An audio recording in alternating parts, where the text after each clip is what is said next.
Hello everyone, my self Anuj Kumar और आज आप लोगों को क्या पढ़ना है? ट्रांसफार्मर। तो ट्रांसफार्मर क्या है? जिसमें वोल्टेज को या तो घटाता है या तो बढ़ाता है। वोल्टेज को घटाएगा या बढ़ाएगा। तो ट्रांसफार्मर एक ऐसी युक्ति है जो क्या करता है, लो वोल्टेज को हाई वोल्टेज में और हाई वोल्टेज को लो वोल्टेज में क्या करता है, कन्वर्ट करता है। ठीक है। और इसका जो प्रिंसिपल है म्यूचुअल इंडक्शन पे वर्क करता है। ठीक है, म्यूचुअल इंडक्शन पे वर्क करता है। अननोन प्रेरण के सिद्धांत पे कार्य करता है। तो ट्रांसफार्मर का काम क्या है कि वोल्टेज को घटाना या वोल्टेज को बढ़ाना। ठीक है। तो क्या करता है ट्रांसफार्मर इज अ डिवाइस। क्या है ट्रांसफार्मर? एक ऐसा यंत्र है जो वोल्टेज को क्या करता है, ट्रांसफॉर्म करता है। वोल्टेज को क्या करता है, ट्रांसफॉर्म करता है। कैसे ट्रांसफॉर्म करता है? वोल्टेज को लो वोल्टेज को लो टू हाई और हाई टू लो। हाँ, लो वोल्टेज को हाई वोल्टेज में और हाई वोल्टेज को लो वोल्टेज में क्या करता है, कन्वर्ट करता है। ठीक है। दो तरह का ट्रांसफार्मर होता है, आपको बताया था, स्टेप अप ट्रांसफार्मर और स्टेप डाउन ट्रांसफार्मर। ठीक है। स्टेप अप ट्रांसफार्मर में क्या होगा, वोल्टेज अप होगा। क्या होगा, वोल्टेज अप होगा।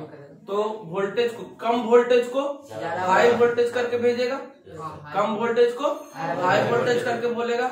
और दूसरा होता है स्टेप डाउन ट्रांसफार्मर जिसमें वोल्टेज को डाउन करेगा, वोल्टेज को डाउन करेगा। तो हाई वोल्टेज को क्या करेगा, लो वोल्टेज में क्या करेगा, कन्वर्ट करेगा।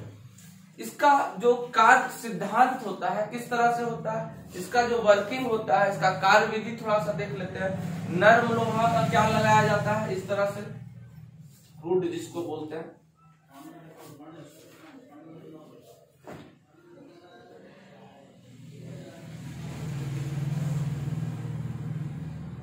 इस पे जो भी वर्क करता है कोयले पे कमांड है, कोयले पे मेन है, इसका कॉइल ही इसका मेन है।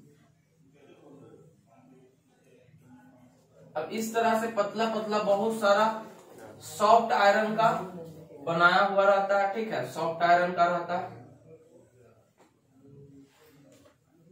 अब इसमें क्या होता है कि कॉइल टर्म के रूप में क्या करते हैं, कॉइल बांध देते हैं, कॉइल लगा देते हैं। तो जिधर हमको ज्यादा वोल्टेज करना है, जिधर ज्यादा वोल्टेज करना है उधर नंबर ऑफ टर्न्स को क्या करता है, बढ़ा। जिधर ज्यादा वोल्टेज बढ़ाना उधर नंबर ऑफ टर्न का बढ़ा देंगे। यही ना बताया थे। तो कुछ इस तरह से इसमें इधर इनपुट वोल्टेज देते हैं, इनपुट एसी इनपुट हमेशा प्रत्यावर्ती धारा पे काम करता है। ठीक है, हमेशा अल्टरनेटिंग करंट लेता है। जब डायरेक्ट करंट देंगे तो ट्रांसफार्मर उड़ जाएगा। हमेशा एसी वोल्टेज देते हैं जिसमें V इक्वल टू क्या पढ़ते हैं, V not sine omega T. हमेशा एसी वोल्टेज देते हैं। इधर इनपुट और इधर आउटपुट, इधर से निकालते हैं ये आउटपुट वोल्टेज। ठीक है, ये output voltage AC output voltage. ठीक है, एसी आउटपुट वोल्टेज। ठीक है। अब देखें इधर से अगर इनपुट वोल्टेज देंगे तो हम इसमें क्या होगा, विद्युत वाहक बल उत्पन्न होगा, इलेक्ट्रिक फील्ड लाइन होगा, फ्लक्स उत्पन्न होगा। फ्लक्स जो फाई उत्पन्न होगा इस फ्लूइड के सहायता से इसमें आता है। और यहाँ पे क्या होगा, ईएमएफ उत्पन्न होगा, एक मैग्नेटिक फ्लक्स उत्पन्न होगा। इस तरह से क्या होगा, इसमें जब वोल्टेज साइनसोइडल देंगे तो क्या होगा, मैग्नेटिक फ्लक्स उत्पन्न होगा। जब मैग्नेटिक फ्लक्स उत्पन्न होगा तो इसके अंदर क्या होगा, ईएमएफ। और इस ईएमएफ के चेंज के कारण ही आपको क्या होता है कि वोल्टेज को क्या करता है, कन्वर्ट करता है। वोल्टेज को क्या करता है, कन्वर्ट करता है। तो आप लोगों को पता था कि स्टेप अप मतलब कि अब वोल्टेज को अगर अप करना है तो स्टेप अप आपको कहाँ ट्रांसफार्मर देखने को मिल, वोल्टेज को क्या करना है, वोल्टेज को क्या करना है, अप करना है। वोल्टेज को अप करना है। तो स्टेप अप में क्या होता है, लो वोल्टेज आता है, लो वोल्टेज आता है और हमको हाई वोल्टेज में क्या करना है, कन्वर्ट करना है। स्टेप अप का यूज कहाँ होगा, लो वोल्टेज को हाई वोल्टेज में कन्वर्ट करना। लो वोल्टेज को हाई वोल्टेज में क्या करना, कन्वर्ट करना। जैसे कि पावर स्टेशन के पास भी स्टेप अप मिल जाता है, लो वोल्टेज होता है, हाई वोल्टेज से हम भेजते हैं। फिर जो घरेलू जो गली कुची में लगा हुआ रहता है ट्रांसफार्मर, स्टेप डाउन का यूज करते हैं। हाई वोल्टेज आता है 11,000 वोल्ट से आता है और उसको हम 220 वोल्ट करके हम घर में सप्लाई करते हैं, तो स्टेप डाउन करके भेजते हैं। कोई दिक्कत? तो इसी का कमाल है। अगर हमको इधर से लो वोल्टेज है, इधर हाई वोल्टेज चाहिए, तो इधर से low voltage number of turns को क्या करेंगे, बढ़ा देंगे। तो ट्रांसफार्मर के बारे में इतना बातें आप लिख लीजिएगा। ट्रांसफार्मर एक ऐसी युक्ति है जो, क्या लिखिएगा, ट्रांसफार्मर एक ऐसी युक्ति है जो वोल्टेज को क्या करता है, बढ़ाता या घटाता है। वोल्टेज को क्या करता है, बढ़ाता या घटाता है। ठीक है। और ट्रांसफार्मर दो प्रकार का होता है, स्टेप अप ट्रांसफार्मर और step down transformer. Step up transformer मतलब क्या होता है, वोल्टेज अप, यानी लो वोल्टेज को हाई वोल्टेज करके भेजता है, हाई लो वोल्टेज को हाई वोल्टेज करके भेजता है। स्टेप डाउन ट्रांसफार्मर मतलब वोल्टेज को डाउन करना, तो हाई वोल्टेज हाई प्रत्यावर्ती वोल्टेज, हाई हमेशा प्रत्यावर्ती वोल्टेज रहेगा, ऐसी वोल्टेज नहीं दिखिएगा। हाई प्रत्यावर्ती वोल्टेज को लो प्रत्यावर्ती वोल्टेज में क्या करता है, सप्लाई करता है। ठीक है, भेजता है, तो उसे क्या कहते हैं, स्टेप डाउन ट्रांसफार्मर करते हैं। अब इसका कुछ कार्य विधि लिख दे। अब इसको क्या क्या करें, कार्य विधि। जब वोल्ट यहां से एक डायरेक्टली प्रोपोर्शनल भी है, अगर वोल्टेज ज्यादा रहेगा तो करंट भी क्या होगा, डायरेक्टली प्रोपोर्शनल है। वोल्टेज और करंट का क्या है रिलेशन, डायरेक्टली प्रोपोर्शनल है। ठीक है, जब वोल्टेज अप रहेगा तो करंट भी अप रहेगा, समझ रहे हैं। अब इसका कार्य विधि कुछ लिख ले। कार्य विधि अगर इसका बात करें तो इस तरह से पहले आप क्या करिएगा, फिगर बनाइएगा। अब इसका कार्य विधि में क्या लिखिए, फिगर बना करके आप कार्य विधि आपको लिखाते हैं। देखिए इतना बात को आप, चलिए इसका कार्य विधि आप लोग लिखेंगे। कार्य विधि, इसका वर्किंग क्या है। सबसे पहले यह वर्किंग किस सिद्धांत पे कार्य करता है, म्यूचुअल इंडक्शन पे वर्क करता है। किस पे वर्क करता है, म्यूचुअल इंडक्शन पे वर्क करता है। ठीक है, अब लिखेंगे इसका कार्य प्रणाली या कार्य विधि क्या लिखेंगे। तो इसमें देख रहे हैं, इसमें नंबर ऑफ टर्न, इसमें प्राइमरी कुंडली होता है, एनपी लिखते हैं, प्राइमरी कुंडली। सेकेंडरी कुंडली एनएस लिख दिए। ठीक है, प्राइमरी कुंडली और सेकेंडरी कुंडली। नंबर्स ऑफ टर्न्स किसमें ज्यादा रहेगा, डिपेंड करता है कि किधर वोल्टेज हमको ज्यादा भेजना है या किधर वोल्टेज ज्यादा होगा। ठीक है, इस पे नंबर ऑफ टर्न डिपेंड करता है। ठीक है, यहाँ प्राइमरी वोल्टेज रहेगा वीपी, यहाँ सेकेंडरी वोल्टेज रहेगा। कोई दिक्कत? एक सॉफ्ट आयरन कोर है, सॉफ्ट आयरन कोर है। जब इसमें प्रत्यावर्ती वोल्टेज को भेजते हैं तो क्या होगा, प्रत्यावर्ती वोल्टेज को भेजेंगे तो क्या होगा, इसमें क्या होगा, एक ईएमएफ विद्युत वाहक बल उत्पन्न कर। पहले लिखिए, पहले इस बात को लिखिए कार्य विधि में। जब प्राथमिक कुंडली के सिरों से, जब प्राथमिक कुंडली के सिरों के बीच, जब प्राथमिक कुंडली के सिरों के बीच, जब प्राथमिक कुंडली के सिरों के बीच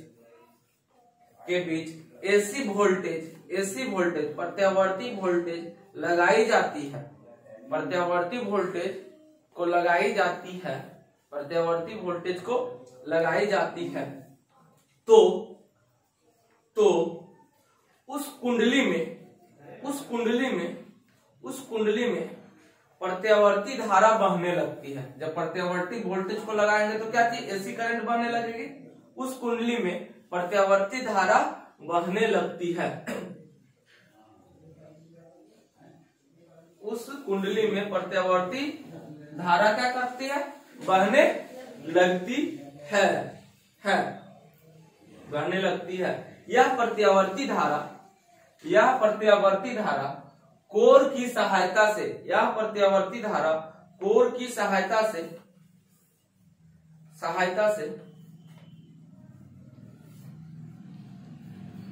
यह प्रत्यावर्ती धारा कोड में क्या करती है, कोड में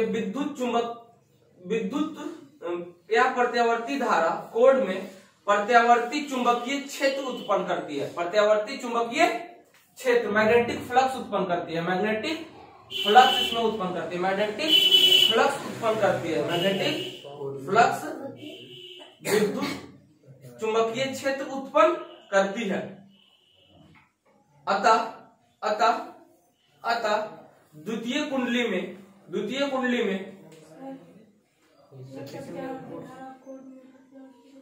या प्रत्यावर्ती धारा कोड में प्रत्यावर्ती चुंबकीय क्षेत्र उत्पन्न करती है, प्रत्यावर्ती चुंबकीय क्षेत्र उत्पन्न करती है। हाँ, अतः द्वितीय कुंडली में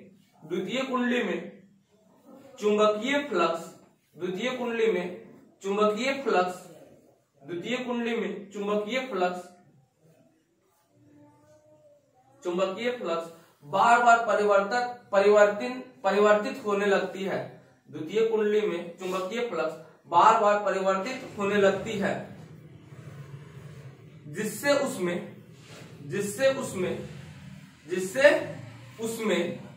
आवृत्ति का विद्युत वाहक बल उत्पन्न होता है, जिसमें उसमें आवृत्ति का फ्रीक्वेंसी का विद्युत वाहक बल उत्पन्न होने लगती है, आवृत्ति का विद्युत वाहक बल उत्पन्न होने लगती है। इस तरह से जब इसमें क्या किए, देखो इधर प्रत्यावर्ती वोल्टेज को क्या किए, प्रवाहित किए, तो प्रत्यावर्ती धारा इससे प्रवाहित होने लगेगी, एसी करंट प्रवाहित होने लगेगी, जिसके कारण क्या होगा, विद्युत चुंबकीय क्षेत्र बनेगा इसका। और इस विद्युत चुंबकीय क्षेत्र जो बनेगा, इसमें क्या करता है, विद्युतीय कुंडली में क्या करना, फ्लक्स उत्पन्न करने लगेगा। इस तरह से क्या करेगा, सभी में क्या करने लगेगा, फ्लक्स, द्वितीय कुंडली में फ्लक्स उत्पन्न करने लगेगा, और ये बार बार क्या होगा, परिवर्तित होगा, बार बार क्या होगा, परिवर्तित होगा। इसके कारण क्या होगा, इसमें विद्युत वाहक बल ईएमएफ, विद्युत वाहक बल प्राइमरी और विद्युत वाहक बल इन सेकेंडरी में क्या होगा, एक उत्पन्न होगा। विद्युत वाहक उसको ले जाने वाला बल, विद्युत वाहक बल क्या होगा, इसके चेंज होने से, फ्लक्स को चेंज होने से क्या होगा, फाई को चेंज होने से विद्युत वाहक बल इसमें उत्पन्न होगा। ठीक है, यही इसका कार्य विधि है। विद्युत वाहक बल जब उत्पन्न होगा तो यहाँ से हम धारा को हाई लो करके भेज सकते हैं। ठीक है, ये टर्न पे डिपेंड करता है, हाई लो वोल्टेज किधर भेजना है, ये नंबर ऑफ टर्न पे, फेरों की संख्या पे डिपेंड करता है। एक चीज हम आपको पढ़ाएंगे, कि विद्युत वाहक बल जो होता है, हम प्रेरण कुंडली में पढ़ाएंगे विद्युत वाहक बल, प्राइमरी कुंडली में विद्युत वाहक बल बराबर एक ये वाला हम पढ़ाए भी थे। अगर हम इसमें विद्युत वाहक बल की बात करेंगे तो नंबर ऑफ टर्न इसका एनपी, और ये होगा फ्लक्स, और कितना फ्लक्स में चेंज हुआ, और ये माइनस के साथ होता है। एक हम बताए थे, पिछले वीडियो में भी बताए थे, ये बोलो इस तरह से। इसको इक्वेशन फर्स्ट मान लेते हैं, इसको हम इक्वेशन फर्स्ट मान लेते हैं, इसको हम क्या करते हैं, इक्वेशन फर्स्ट। इसी तरह से सेकेंडरी का विद्युत वाहक बल क्या हो जाएगा, माइनस का NS d∅ dt। अब यहां से क्या करेंगे, नंबर ऑफ टर्न, सेकेंड भागा फर्स्ट करेंगे, तो यहाँ पे नंबर, ये क्या है, नंबर ऑफ फेरों की संख्या प्राथमिक कुंडली में, और एक फेरों की संख्या द्वितीय कुंडली में। अब दूसरा में से पहला को भागा करेंगे, तो हमको क्या बच के आ जाएगा, ये सब कट जाएगा, तो क्या बच के आ जाएगा, NS बटा NP। तो क्या हुआ कि विद्युत वाहक बल सेकेंडरी कुंडली, इसका अनुपात ये होगा, ट्रांसफार्मर अनुपात भी बोलते हैं। ठीक है, माइनस तो कट जाएगा दोनों। ठीक है, तो ये मेरा कुछ विद्युत वाहक बल का प्राइमरी और सेकेंडरी का एक अनुपात निकल के आएगा। ठीक है, अनुपात निकल के आएगा।